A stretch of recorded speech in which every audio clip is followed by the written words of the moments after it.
Olá, pessoal! Hoje nós vamos fazer então a correção da nossa tarefa de casa das páginas número 63 até a página número 67. Então vamos começar. Então olha lá, a decisão de comprar algo precisa ser tomada de forma consciente. Lembra que nós falamos sobre isso? Precisa ser pensada. Para isso, liste 6 aspectos do ato da compra que devem ser considerados antes de realizar. Então, olha lá. Por que comprar? O que comprar? Como comprar? De quem comprar? Como usar? E como descartar? Essas são as perguntas básicas que nós precisamos fazer antes de resolvermos comprar alguma coisa.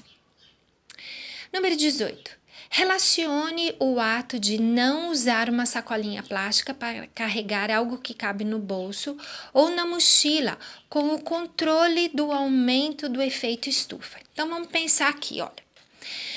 Se eu recuso a sacolinha, porque eu posso carregar alguma coisa na mão, ou na mochila, ou dentro do bolso, então eu vou deixar de descartar essa sacolinha. Então, se eu não vou descartar e a pessoa não precisou colocar o que eu comprei dentro de uma sacolinha, significa que ela tem o gasto de menos uma sacolinha. Então, é uma sacolinha a menos que ela precisa comprar. Se é uma sacolinha a menos que ela precisa comprar e assim a gente vai adicionando de várias outras pessoas que fazem a mesma coisa, a quantidade de pedidos que ela vai fazer para fábrica de sacola vai ser menor.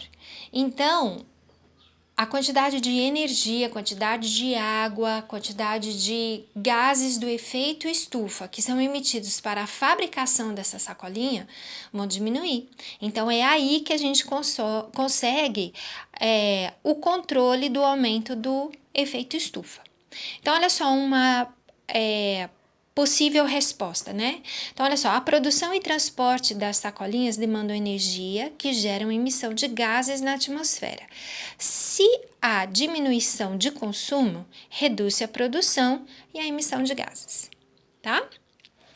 Número 19. O consumo consciente é um conjunto de práticas que visam proteger o meio ambiente e garantir a continuidade da vida na Terra.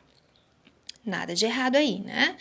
Sobre essas práticas, marque verdadeiro para as afirmativas verdadeiras e F para as afirmativas falsas. Reescreva as alternativas falsas de modo a torná-las verdadeiras. Então vamos lá. Muitas compras feitas por impulso acabam levando ao consumo de coisas desnecessárias. Verdadeiro.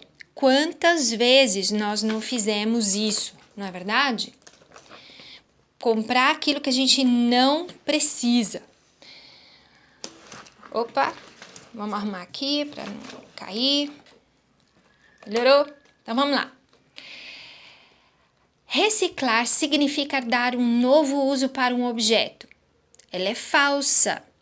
Reciclar significa que nós vamos descartar aquilo que nós utilizamos de maneira que ela volte para a indústria.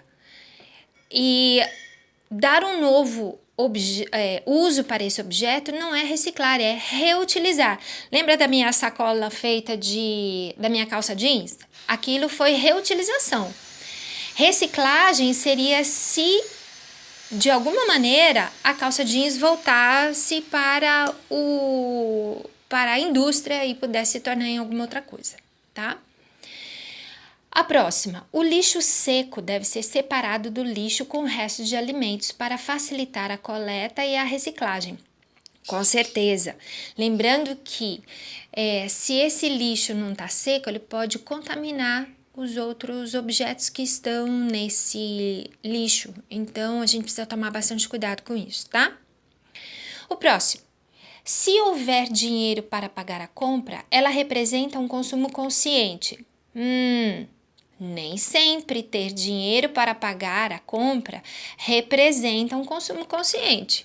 O fato de você ter dinheiro para comprar não quer dizer que você está pensando na maneira certa de comprar isso. Lembra da primeira pergunta? Eu quero ou eu necessito, né? E a última, a compra de produtos duráveis que não precisarão ser substituídos logo é uma prática de consumo consciente. Com certeza, com certeza. Produtos duráveis. Então a gente precisa tomar cuidado com aquilo que a gente comprou para não ter que comprar outro, né? Então vamos lá, continuando. O ser humano depende de água para sobreviver. Procure se lembrar de atividades que você realizou desde que acordou e registre 3 delas, explicitando como a água é necessária para a realização dessas atividades.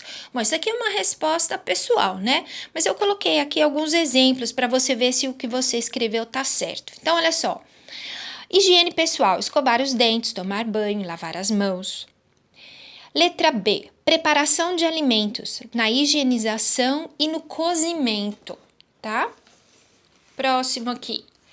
Letra C, higienização do ambiente, lavar as vasilhas, lavar roupa, limpar banheiros, etc.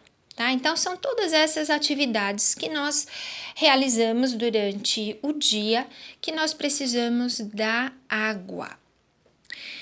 Continuando, número 2. Leia o texto e responda. Maio de 2001 chegou com a certeza para o governo federal. O país teria de racionar energia elétrica para evitar um colapso. O período úmido terminara em abril e os reservatórios tinham pouco mais de 30% de sua capacidade na região sudeste, responsável por cerca de 70% do abastecimento do Brasil. Os gabinetes da Presidência da República e dos ministérios já se discutiam até desligamentos temporários de energia durante algumas horas do dia em grandes centros para poupar a água das usinas hidrelétricas. Vamos ver aqui, olha. Relacione a quantidade de água nos reservatórios das usinas hidrelétricas com a possibilidade de racionar energia elétrica, isso é, de limitar o consumo de energia elétrica da população. Nós vimos que a maior parte da energia elétrica produzida no nosso país vem de usinas hidrelétricas, que dependem da água para produzir essa energia. Então, vamos lá. A maior parte da energia gerada no Brasil vem das usinas hidrelétricas, que dependem da água. Se a quantidade de água no reservatório for pequena, não há como produzir energia elétrica e o racionamento pode ser necessário. Como que você vai produzir alguma coisa se você não tem a matéria-prima? Que no nosso caso aqui seria a água. Impossível. Bom? Vamos continuar. Olha lá. Cite 5 atitudes que contribuem para o consumo consciente de água nas residências. Aqui também são sugestões. Você pode, claro, pensar em várias outras respostas, tá? Então, olha lá. Fechar a torneira ao escovar os dentes. Fechar a torneira ao ensaboar vasilhas. Usar a vassoura e não a mangueira. Usar a capacidade máxima da lava-roupas, cobrir a piscina, diminuir o tempo no banho. Então, pensa em outras possibilidades. Essas aqui são algumas sugestões de respostas, né? Mas todas elas contribuiriam para o consumo consciente de água, né? Número 4. O consumo consciente de objetos industrializados, por exemplo, como brinquedos, celulares, roupas e calçados, favorece a economia de água e de energia. Você concorda com essa frase? Justifique. Eu concordo com a frase.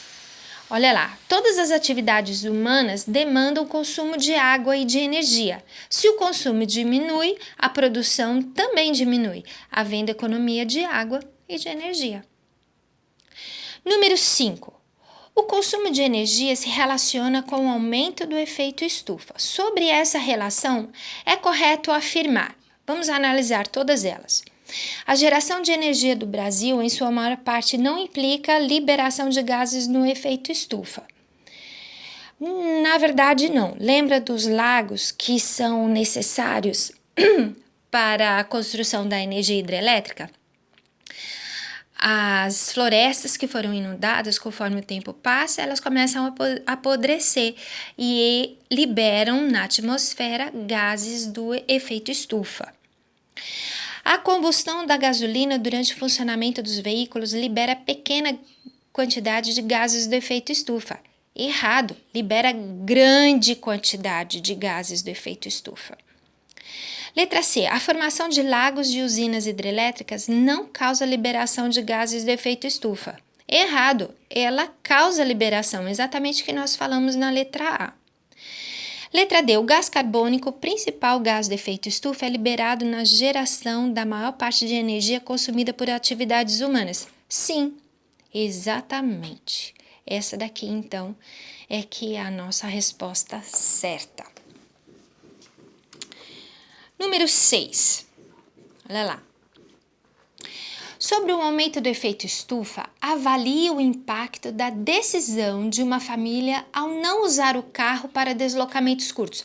Nós já conversamos sobre isso, né? Então, olha lá, ao ligar o carro, dá-se o início da emissão de gases. Diminuindo o uso do carro, diminui-se também a emissão de gases. Muito simples, não é? A número 7 é uma atividade pessoal. Aqui eu não vou falar nada exatamente para não influenciar você em como que vai ser a sua resposta. Você conhece as crianças da sua idade. Então, como é que você daria essas dicas sobre o que comprar para que o consumo tenha pequeno impacto negativo sobre o meio ambiente?